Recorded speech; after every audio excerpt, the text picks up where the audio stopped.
So hey friends, আজকে ছিল 18ই November. আমার কলেজ লাইফের খুবই একটা স্পেশাল দিন।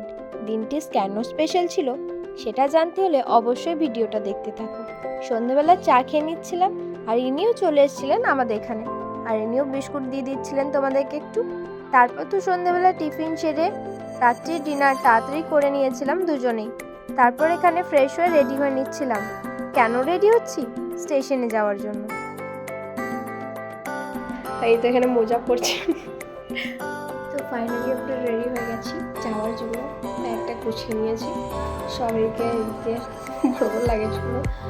তারপর এই তো মঙ্গলসূত্র পরিয়েছে গলার মধ্যে। আমরা আসলে মঙ্গলসূত্র নয়, ওটা হচ্ছে কলেজ আইডেন্টি কার্ড। তো আমরা রেডি হয়ে গেছি, এবার বেরোবো, স্টেশনে গিয়ে দেখাচ্ছি।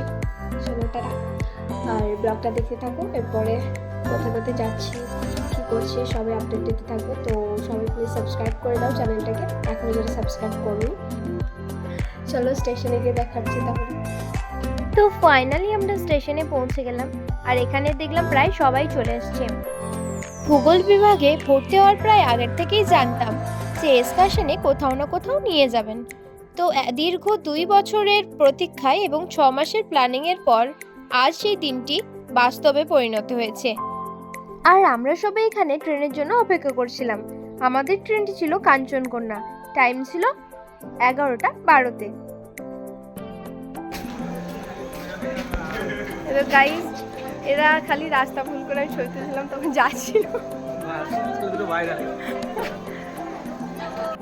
অবশেষে টাইম হয়ে আসলো আমাদের ট্রেন আসার। ট্রেন যথারীতি টাইমে এসেছিল। তারপর রাতের অন্ধকারে একটার পর একটা স্টেশন পেরোতে থাকলাম। আর আমি যেহেতু প্রথমবার রাত্রিবেলা ট্রেনে করে যাচ্ছিলাম, তো বাইরের দৃশ্যটা তো উপভোগ করতে করতে যাচ্ছিলাম, চোখে এক ফোঁটাও ঘুম ধরেনি। তারপর তো সকাল হতে না হতে গরম চায়ে চুমুক দিতে দিতে বাইরের দৃশ্যটা উপভোগ করতে থাকলাম। ঘড়িতে বাজে তখন 5টা। বাইরেটা পুরোই কুয়াশায় ভর্তি ছিল আর ঠান্ডা হাওয়ার আমেজ আসছিল। তারপর সকাল হতে না হতে হাতে একখান টিফিনের বাক্স ধরিয়ে দিয়ে গেল, আর জানলা দিয়ে চা বাগানের দৃশ্য উপভোগ করতে করতে যাচ্ছিলাম। সারা রাত না ঘুমানোর পর চোখ মুখের অবস্থা কারোরই বেশ একটা ভালো ছিল না।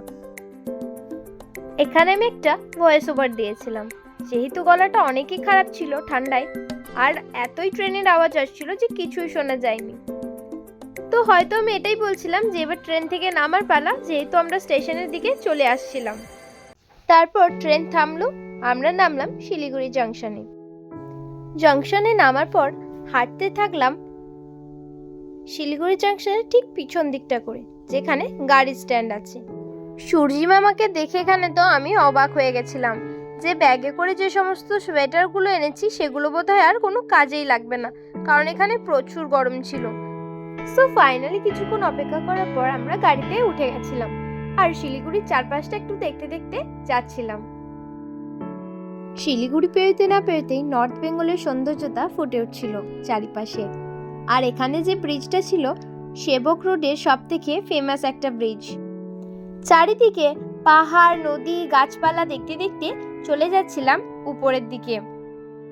রাস্তাগুলো যেহেতু পাথরের তৈরি ছিল, তো অনেক ধুলো ছিল, যার কারণে আমার মুখে অ্যালার্জি বেরিয়ে গেছিল। মাঝপথে একটা হোটেল দেখে দাঁড়ানো হয়েছিল খাবার জন্য, আর এখানে সবার মুখগুলো দেখো, কারোর মধ্যে আর কোনো রকম কোনো এনার্জি নেই, যেহেতু পুরো রাত্রি জাগরণ হয়েছে, তারপর এতটা রাস্তা ট্রাভেল করে আসা হয়েছে। এখানে আমাদেরকে খেতে দিয়েছিল রুটি আর আলুর দম। হোটেলের পাশটা দিয়ে একটা রাস্তা চলে গেছিল নিচের দিকে, ওখানে ছিল একটা নদী, তিস্তা নদী। তো ওটাই আমরা সবাই মিলে দেখতে চলে গেছিলাম।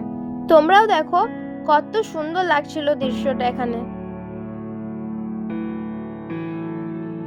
আর তারপর তো আমরা সবাই ঝটপট করে নদীটা একবার দেখার পরে গাড়িতে উঠে গেছিলাম, যেহেতু অনেকটা রাস্তা এখনো যাওয়া বাকি ছিল। অবশেষে আমাদের জার্নি শেষ হলো আজকের মতন। আর এখানে ব্যাগগুলো নামানো হচ্ছিল, যেহেতু আমরা আজকে এখানেই থাকবো। চারপাশটা দেখো কতটা সুন্দর, চারিদিকে উঁচু উঁচু পাহাড়, আর মেঘগুলো যেন মাথার উপরে ভাসছিল। তো এখানে রুমে পৌঁছে প্রথমে ব্যাগগুলো রেখে মুখ চোখের অবস্থা তো দেখতে পাচ্ছ কেমন হয়েছে। তারপর লাঞ্চ করে নিলাম এই সুন্দর একটা ভিউ দেখতে দেখতে। খাওয়ার পর এই নদীতে হাত ধুতে গেছিলাম। নদীটার নাম ছিল ঋষি, আর এখানে কিছু ফটোজ আর ভিডিওস নিয়ে নিয়েছিলাম।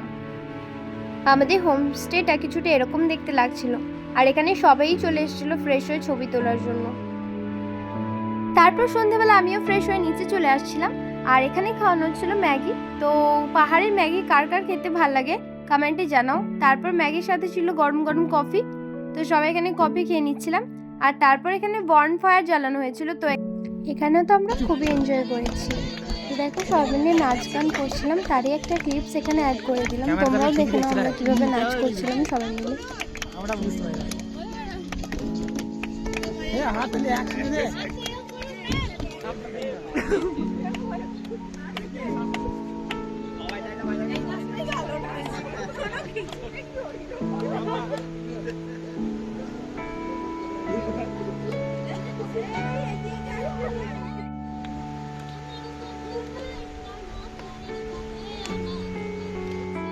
তো বনফায়ার এনজয় করতে করতে তো আমাদের সময়টা বেশ ভালো কাটছিল। আর এখানে দেখো হোমস্টেটার নাইট ভিউটা কত সুন্দর লাগছে। তারপর এখানে আমরা একটা গেম খেলছিলাম, গেস দ্য মুভি নেম। তো এটা খুবই মজাদার ছিল, তো অ্যাড করেছি, দেখো তোমরাও ভালো লাগবে। ঠিক আছে আরামসে হিন্দিতে বাংলা সিনেমাটা হিন্দি নাম তুই যেটা বোঝাচ্ছিস সেটা বাংলাতে বোঝাচ্ছিস? হিন্দিতে বোঝাচ্ছিস। হিন্দি বাংলা জানি না, ওটা বুঝলে তো হিন্দিতেই বলবি। ওটা নামটা তো হিন্দিতে হবে আমি জানি। এরকম করে বল फिर मोहब्बत करे মাইকটা রিফ্রেশ কর হালকা টাইম লে গলাতে ঢুকে গেল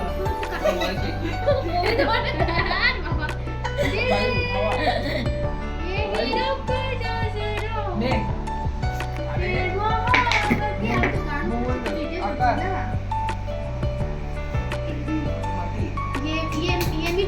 ये मिट्टी उगले सोना उगले ये चांदी ভালো সবটা ভালো এটা প্রথমে দিয়ে দিই তুই আমাদের ঘরে এটা ভালো তুই দারুণ খেয়ে দিস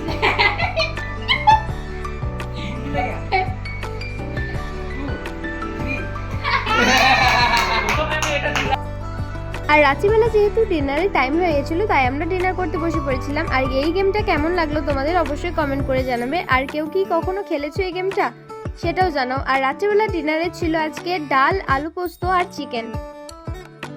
তারপর ডিনার শেষ করে আমরা রুমে চলে গেছিলাম। রুমটা বেশ ভালোই ছিল, এখানে রুমটা অনেকটাই বড় ছিল আর দুটো বেড দেওয়া ছিল।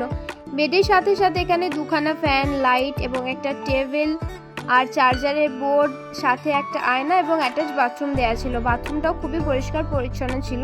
তো আজকের মতন এটুকুই ঋষিখোলাতে ফার্স্ট দিন। তো রুম টুরটা দিয়ে আমরা ঘুমাতে গেলাম। তোমরা যারা এখনো সাবস্ক্রাইব করনি চ্যানেলটি সাবস্ক্রাইব করে দিও, আর অবশ্যই ভিডিওটি ভালো লাগলে একটা লাইক করে দিও। থ্যাংক